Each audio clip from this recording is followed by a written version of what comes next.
Hello there! I'm Scotty or not. Welcome back to the King-A-Thon, and we are looking at Cujo from 1983, starring Dee Wallace and her husband, Christopher Stone, and little Danny Pintado from Who's the Bus, and Ed Lauder. God damn it! Him. He's in the movie too. So, this movie about a rabbit dog. Yeah. So,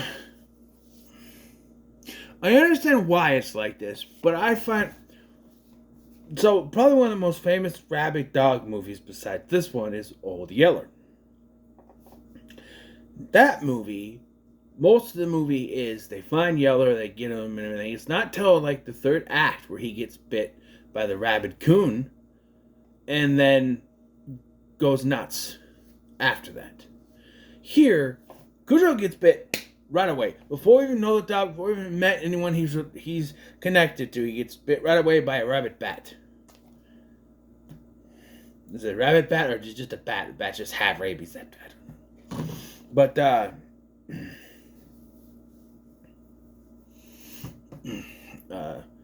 yeah, and so then if you don't know this Cujo, you don't know him, but it was the first thing to him running around, which is, honestly, is actually also Old Yeller. He's running around in the fields and stuff, and you get the song, Yeller, come back, Yeller, best doggone dog in the West.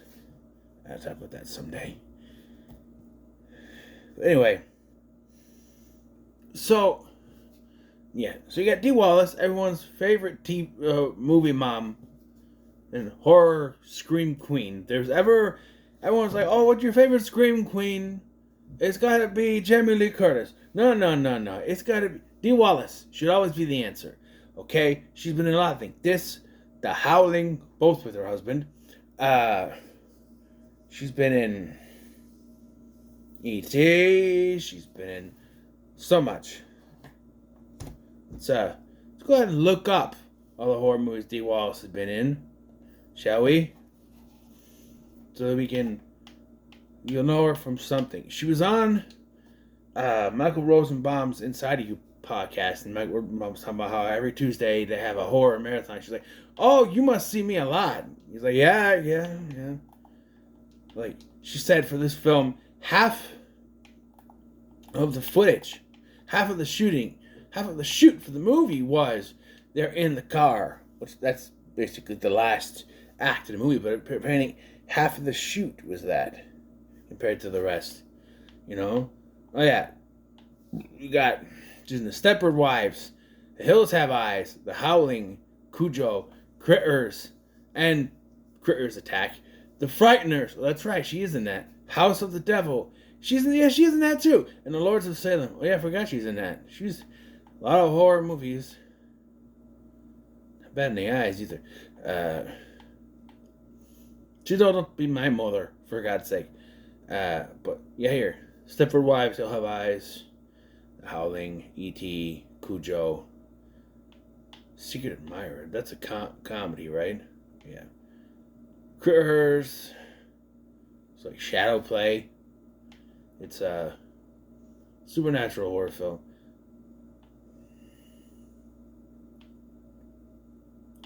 Popcorn, that's a horror movie. Yeah. Alligator 2, The Mutilation. Rockadoodle. She was the voice of the mom in Rockadoodle. She wasn't the physical performer, just the voice. You can tell. She was the best of the best 3. Whatever, The Invisible Mom.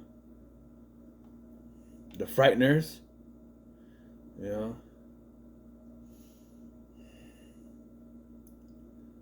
Boo! There's a movie called Boo. Boo! There's another one. Anthony C. Ferranti. Oh, is that an asylum film? Anthony C. Ferranti. Kismet Entertainment Group Graveyard. Not asylum.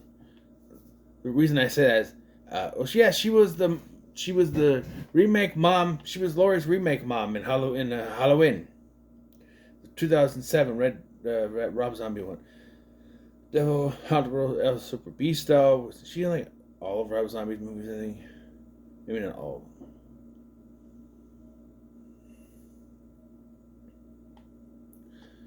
All Hallows Eve. This is not that same one. Not that one. Yeah, she's in a lot of horror movies. So, you can imagine.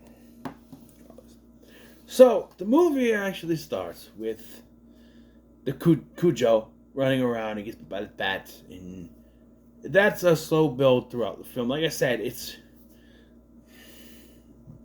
I want to say the third act, but there's a lot to that third act where they're stuck in the Pinto for the whole time. Danny Pintaro stuck in the Pinto. But, yeah. And, wow. I think I'm a little bit disappointed in this because the bulk of this movie has nothing to do with the rabbit dog. It's about a marriage falling apart.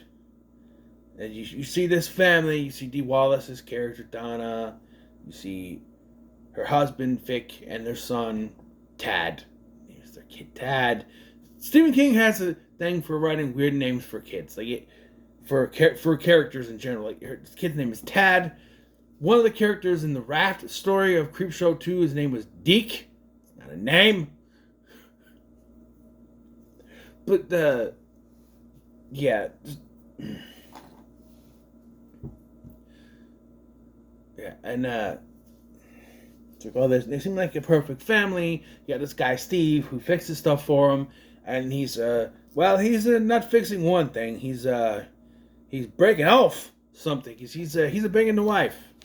Find out they're having an affair, and one of the weirdest, probably, I don't want to show any skin kind of scenes. There's a scene where it cuts where they're laying in bed together, and she's fully ass clothed, and I'm like, that's not how you shoot a scene. It's very much feels like Dee Wallace didn't want to show any skin, which is fine. With all due respect, it's fine, but it doesn't feel like a post-sex scene. Like, usually they get in dress or they're in underwear or something, you know? Like, I don't know. She probably didn't want to show any skin, that's fine. 'Cause she is very much, like, frillied up in stuff till the end of the movie when she gets, like, ripped apart and when her clothes get ripped and stuff by Cujo. Yeah. And, you know, it's a slow build. The dog gets bit. We see him throughout the film start to change a little bit. That starts to affect him. Loud noises start to mess with him and all that. And also, we get hints of stuff's going to happen. Like, you got this... Pinto keeps having problems starting and driving and stuff, and you know, to set up because they already set up this Joe Camber guy who can fix things, and he's the owner of Cujo, and they go fix the one thing in this movie that is unbelievable to me is that someone who owns a dog would see this scratch on the dog's face and do absolutely fucking nothing about it. If you gave two shits about this dog, you would take it to a vet right fucking now and get it looked at. Right? I'm a dog person. My folks have a dog, Cooper. You've seen him in the videos. He gets a scratch on him. They're wondering where it came from. And they're trying to figure out what it is. And we'll keep an eye on it. Well, here, they just ignore him. They just ignore it. Right? And it's kind of hard to ignore the giant-ass Saint Bernard running around. Right? I'm just saying. Yeah. And so eventually she shows up at Steve's house and says, I can't do this anymore. I want to be with my husband. We can't see each other anymore. And they have an argument. Just so happens that hubby comes driving down the street and sees this. But, like, she's got the top down and it's almost like they don't see him, but he turns around in traffic and with an illegal U-turn, by the way. And then they're gone. I guess she drove up. Where did Steve go? Did he run back in the house that quick? The apartment that quick? I don't know. Also, I want to point out this kid, alright? this kid reminds me so much of me. Not the seizures, but the whole thing with the light, right? As many of you may know, I'm afraid of the dark. Have been. It makes me nervous. So when I was a kid, when I had to get into bed, or I had to shut off the light, because sometimes people who design houses and rooms are fucking stupid, and they put the light switch all the way inside. Our local library has these rooms, reading rooms, and the light switch all the way. They're not. It's not that big. It's not that big. It's a little bit smaller than my bedroom, I think. But like, you have to walk all the way in to turn on the light. Who designs it like that? Why would you do that? I don't know, but some. Stop fucking sneezing. Sick of it.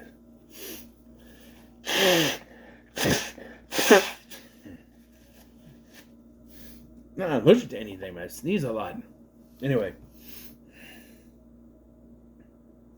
Yeah, so he's doing the thing where he goes to turn the switch and run to the bed quick, so no monsters can get him. I used to do that.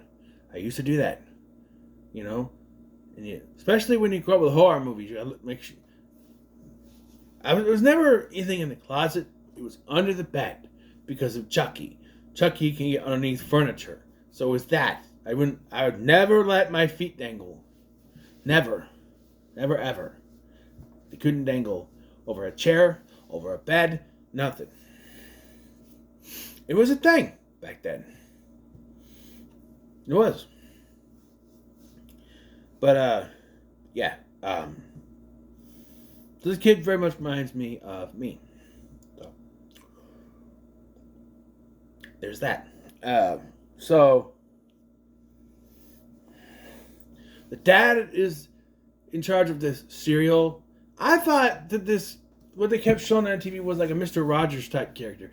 Apparently, it's the cereal mascot. They're selling this cereal, and then eventually, they get backlash because people think that by eating a cereal, they're pooping out blood, but it's just turning their shit red.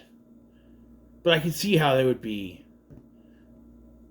You know, when you like, it's kind of like when you get those special Whoppers, those Halloween Whoppers from Burger King, and it turns your shit green or whatever. That kind of thing. It's like there's something in the food dye or something. But this movie treats it like it's a big deal, and there's backlash. They're gonna cancel accounts. It's what? That like they keep saying it's not blood. It is just a dye. I don't understand how that's like the end of the food to make it look red. Oh no, we have to cancel this. We have to recall everything. Why? Why can people just stop being so fucking anal? I didn't mean to say it like that.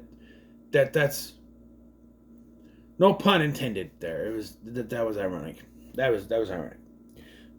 But like, you know. So they established the Joe Camber thing. Joe Camber comes home. He finds his wife won the lottery. $5,000, which in 1983 was a lot of money. You know. Now, not so much. But like then, yeah. Yeah. So she bought this new contraption for the barn. And then she wants to go visit her sister with the kids. So they're conveniently out of the story for when everything goes down. And Joe decides he and his drunk buddy are going to get drunk and go to a baseball game and all that shit. Cujo was there to hear all this. And then this is where shit goes down. Just as everything is getting ready to go, Cujo kills Joe's buddy. When Joe shows up to get him, well, Cujo kills Joe too. God damn it! Yep. So,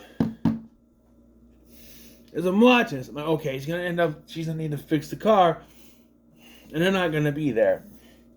But no, there's, the wife and the kids, they get away. But like, they get there, and Cujo is already rabid. He's already killed Joe and Joe's buddy. He's going after them. And the rest of this film is just them trying to survive in the car. And you think, oh, this is going to be kind of boring. We're just sitting in the car now.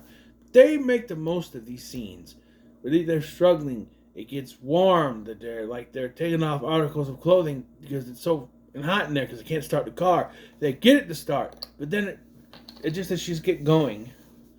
Okay, I kind of blame her for this part because she gets going and she stops to look at Cujo, and when she tries to go forward, then it stops completely. Why did she stop?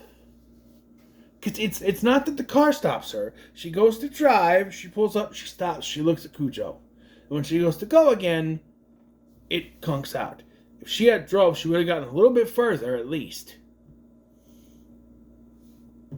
No, Cujo comes after. And while on his business trip, he's called several times.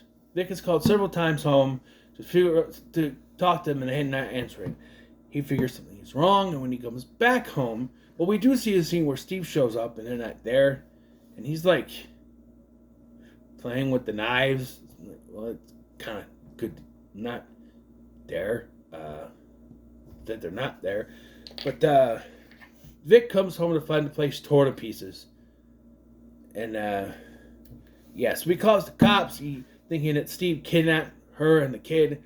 But when they get to Steve, off screen, by the way, at least this was recorded off TV, so if there's a scene deleted, I don't know. He admits to destroying the house, but he has no idea where she and the kid are. They were gone when he got there, which we already know. So, and then they send a cop out to Cambridge's place, but Cujo kills the cop. And when the sheriff actually, doesn't respond, Vic knows there's something going on out there. In an odd edit, there's an odd editing in here, right? So, at one point she gets out and looks like she takes care of Cujo, but Cujo fights back. Cujo bites her in the leg. She's going to need to see a doctor about that, or then a sequel to this is going to be Cujo 2. My Mom's Dead Now, starring Danny Pintaro. They had to put my mom down. She gets the sheriff's gun and shoots. Then, after they do this, then he shows up and they hug and yeah. And then it just ends. That's how it ends. There's no recovery thing at the hospital, nothing. It just ends. I surely hope she got treatment for that bite, because otherwise, rabies, there's no cure for rabies, so, they can treat it. If they treat it quick enough, they can stop it from spreading, but otherwise they do like Evil Dead and cut her leg off. So I don't... Can't cure rabies. That's why they take the dog out back and shoot it when it's got rabies. You can't.